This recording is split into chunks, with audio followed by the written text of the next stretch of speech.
This is Bart Peterson, and you are listening to Across the Board on a Compliance Podcast Network. In this episode of Across the Board, I visit with Christina Bresani, Managing Director and Head of Corporate Advisory at William Blair. We take a look at key issues for boards in 2022. Across the Board is a production of the Compliance Podcast Network. We're going to have a quick word from our sponsor and be right back with Christina Bresani.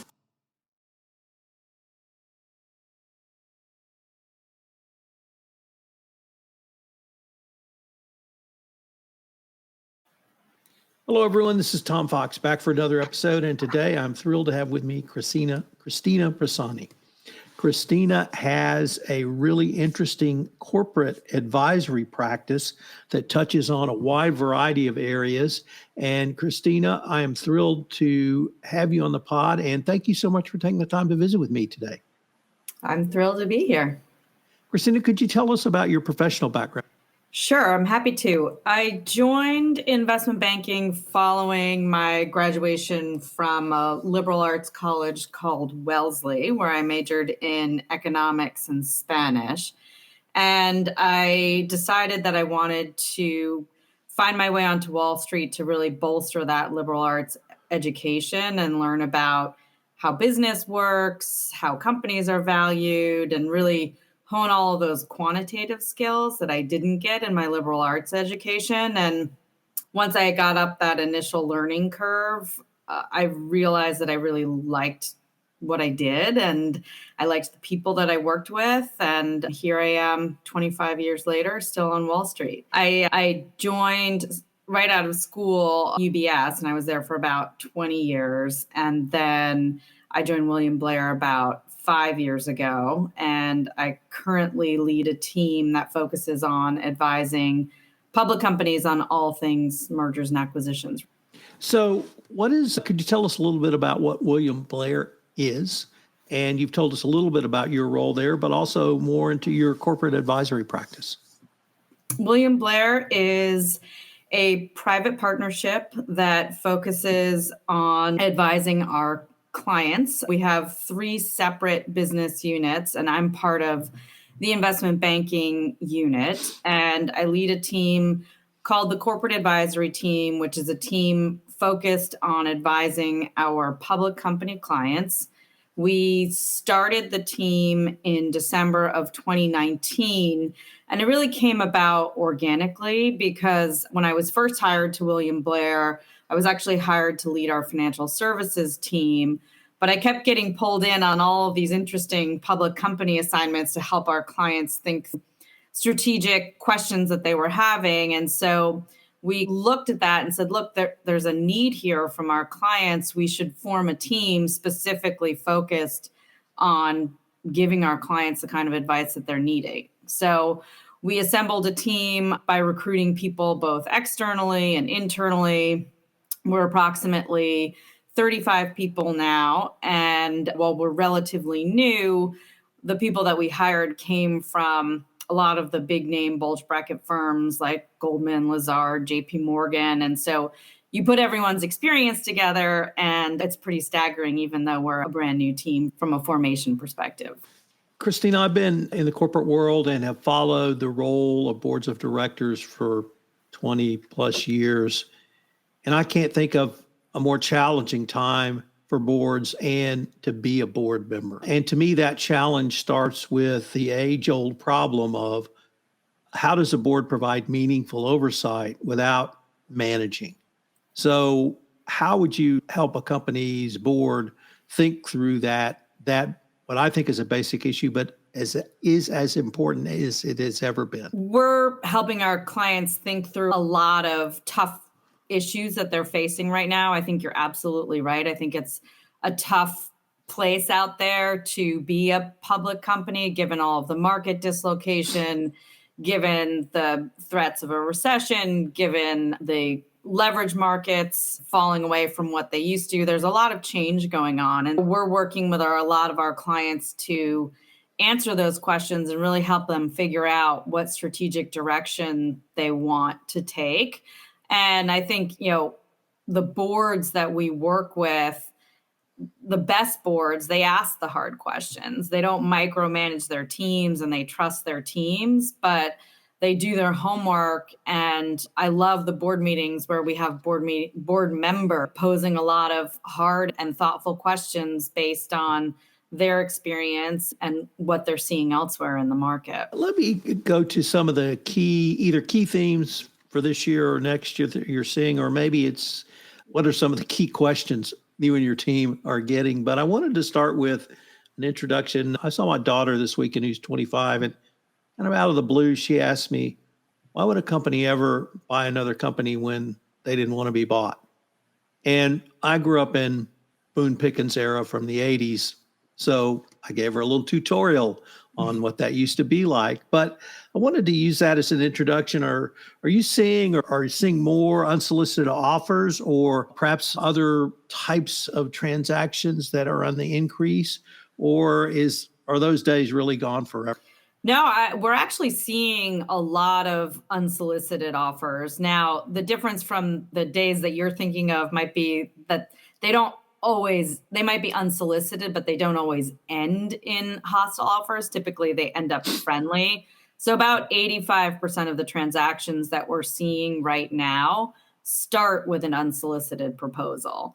And so one of the things that we're working with most of our clients on right now is, how are you prepared for that unsolicited proposal? With valuations down and the future of a lot of companies somewhat uncertain, it's really important for management teams and boards to think through the question of, okay, what do I do if someone comes and puts an offer on the table? At what price do I have to engage? At what price can I just say, no, that doesn't make sense for our shareholders? And so we really work with our clients to figure out how to answer that proposal if it comes, and really what the alternatives are. You need to know, if I don't do this, how am I going to create value for my shareholders? Is it through acquisitions? Is it through divestitures? Is it through just executing on my strategic plan? And so we help our clients think through all of those questions.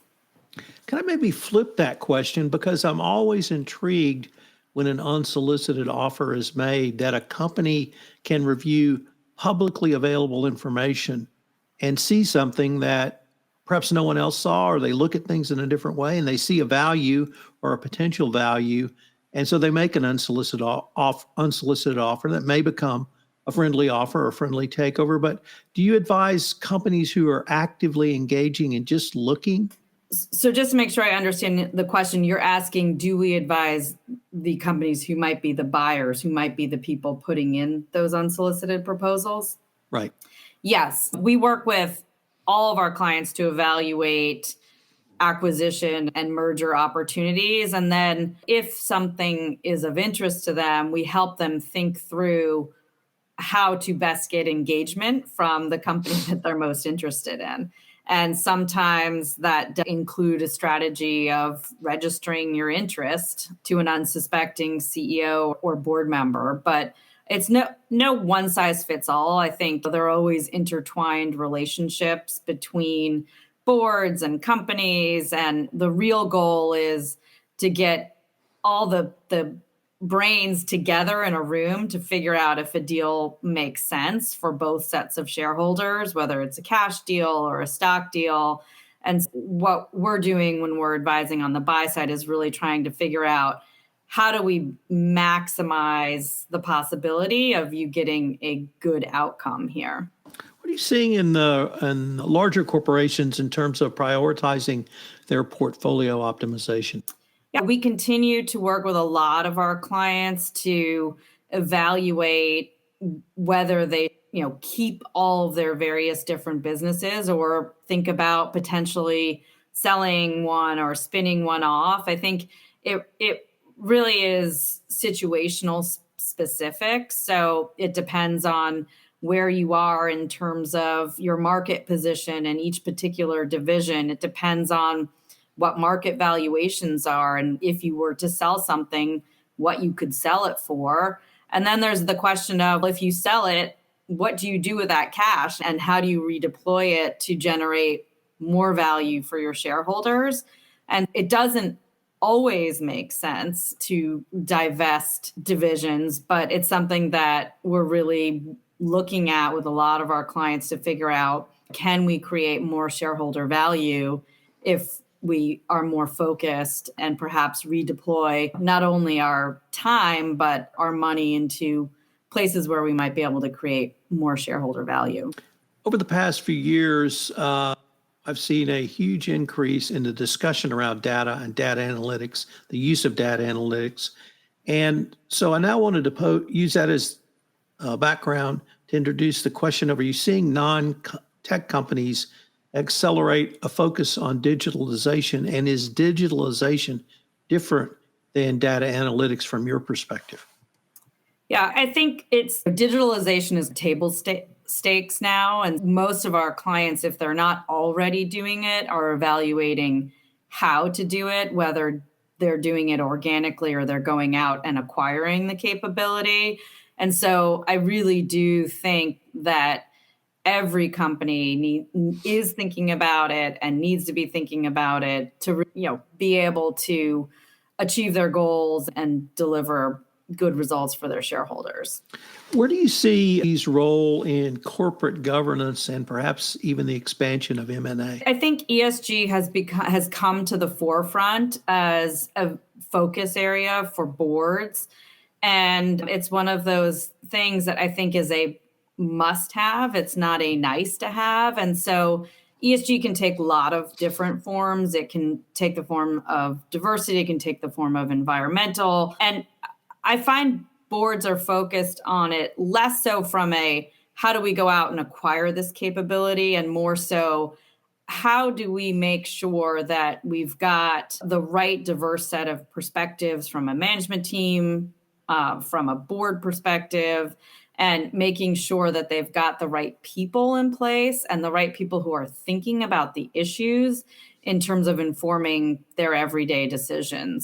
We're not necessarily getting looped in on, we have an ESG problem, how do we acquire our way out of it? It's more they're thinking about it on a day-to-day basis and really making sure they have the right building blocks in place such that the people who are making the decisions are including ESG as part of their decision-making process. One of the reasons I find ESG so powerful is I see it as a business process, and that as a business process, then you can measure it, manage it, and hopefully use it for greater efficiencies. And the other key thing for me is that ESG either forces or allows, I'm not quite sure which, someone or some group to have a much more holistic view of a lot of disparate and different aspects of corporations that had been previously engaged in but siloed. Do you see that at the board level, that type of holistic oversight around ESG as well? I do, yes. And as I hinted at before, where I'm seeing it is in those board discussions. So when you have a diverse board and a diverse management team who have different perspectives from their business experiences, and they're asking the right questions as the company is going through their decision process, that's where I see companies moving in the right direction. And so I do think it should and is becoming an important part of the decision-making process. And I think the first step in that, again, is having the right people around the table who are asking the right questions and focused on the right things. So the last real general topic I'd like to raise with you is shareholder activism. And I practiced law in Houston for 40 years. So Exxon is always at the top of mind in Houston. And I can't think of a more public display of shareholder activism than they went through a couple of years ago. And I think it really opened everyone's eyes up that hopefully they were looking before, but when you're on the front page of the paper for shareholder activism, that gets everybody's attention. So I wanted to use that to ask you, what are you seeing around shareholder activism? Are you helping companies think through either responses, or I guess responses is the right word, and to be prepared for that literally every May? Yes, I think we all saw a little bit of a pullback in activism through the pandemic, and companies now have 10 quarters of results. So you can no longer really hide behind the pandemic numbers. You're out there. And so what we're seeing is an increase in activism, and even beyond publicly filed 13Ds and the publicly acknowledged activism, there's a lot of activism going on behind the scenes. In fact, we were just talking to a client yesterday that just did a pipe, and they had activists circling around them right before they did the pipe, who finally went away when they were able to execute the pipe with the quote unquote smart money. We've got a lot of clients who are worried about it, thinking about it, and we're helping them to prepare for how to handle an activist if someone comes forward. And I think, again, with valuations being depressed right now, activists are ripe to start being more proactive in terms of rattling people's cages. Along with the unsolicited approach, we are working with our clients to make sure they're prepared for activist approaches as well. I may have misspoke because I said you should think about it in May. Perhaps I should have asked, should you be thinking about it 12 months out of a year? And you really should, absolutely. And that's what we do with our clients. What I always say is, for both unsolicited approaches and activist approaches, it's like having an umbrella. You want to carry it, you hope it doesn't rain, and you hope you don't need it, but you've always got to have the umbrella so that when and if it does happen, you're ready and you can stay dry in the storm.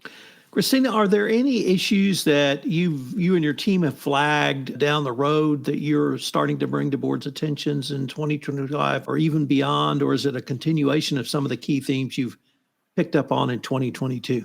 I really think it's a continuation and it's a constant evolution. We think that ultimately what companies need to be thinking about is how to create shareholder value. That's always the number one thing on boards and CEOs' minds, and really trying to help our clients think through that, bringing to bear our sector expertise, our product expertise, like equity capital markets, leverage finance, mergers and acquisitions, really take all the tools in our tool chest and work with our clients to say, how do we create the most value? Is it through an acquisition? Is it through a divestiture? Is it through a merger? And I think we're going to continue to see that be the question at top of people's minds. And I think, again, as the tough market conditions prevail, there's also the cloud of what do I do if someone tries to make an opportunistic approach, and just helping our clients to be ready for that, I think, is something that will always be. Christina, unfortunately, we are near the end of our time for this episode, but I was wondering if our listeners wanted any more information on yourself or any of the topics you've touched on, or to talk about your corporate advisory practice, what would be the best place for them to go? We've got a website. It's www.williamblair.com, and people can find me on that website, my team on that website, as well as a lot of really interesting research and literature that we put out just to help folks stay abreast of changing market conditions. Christina, I wanted to thank you again for taking the time to visit with me, and I hope we can continue this conversation. Thank you for the time. It was a pleasure speaking with you. This is Tom Fox. Thank you so much for listening to this episode of Across the Board. Jonathan Marks and I are taking a deep dive into the Caremark decision by the Delaware Supreme Court and other related court cases that impact the board's role in compliance on a new podcast series appropriately titled The Board and Compliance. So if you want to take a deep dive into board oversight of compliance, check out The Board and Compliance, also available on the Compliance Podcast Network. Please rate, review, and subscribe to Across the Board on the Compliance Podcast Network.